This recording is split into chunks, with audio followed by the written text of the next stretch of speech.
Bonjour tout le monde et bienvenue sur cette vidéo qui est le début d'une série de tutos sur la carte de développement de chez Nvidia, la Jetson TX1. Pour ce qui est du sujet de cette première vidéo, je vais tout d'abord vous présenter le matériel, puis ensuite vous donner un exemple du premier démarrage. Voici la carte de développement avec ses différentes connectiques. Donc en termes de connectiques, on a les deux antennes Wi-Fi, le port micro USB, un port USB type A, un port HDMI, le lecteur de carte SD et un port Ethernet. Sachant que le port micro USB permet de flasher la carte. Et de l'autre côté de la carte, on a les différents boutons. On a donc le bouton Reset, un bouton utilisateur, le bouton de recovery et le bouton on-off. Je vais donc maintenant faire les différents branchements. Alors pour commencer, j'insère la carte micro SD dans son connecteur.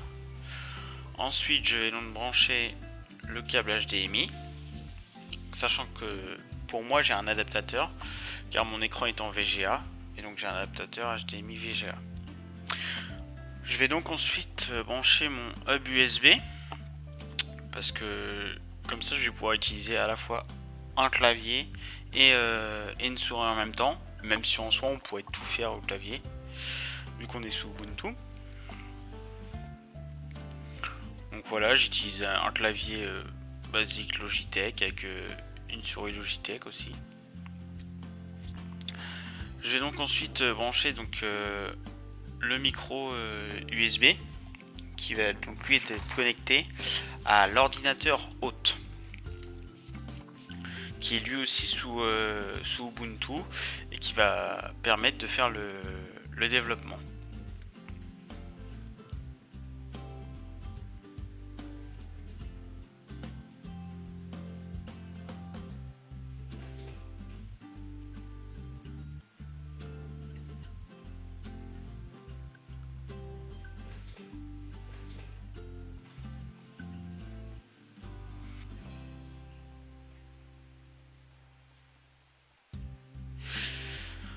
Donc maintenant je vais donc connecter les deux antennes Wi-Fi.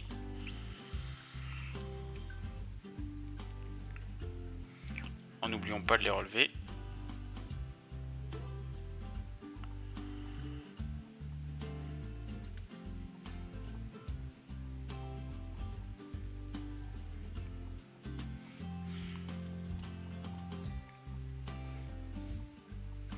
Et ensuite, on finit par connecter le jack d'alimentation.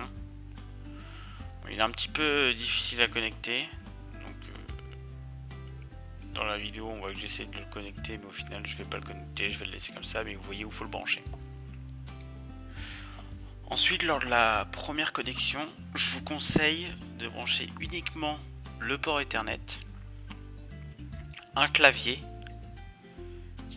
et un écran, sachant que il faut absolument que l'écran que vous branchiez soit un HDMI pur et que ça soit pas un adaptateur, car sinon ça ne marchera pas.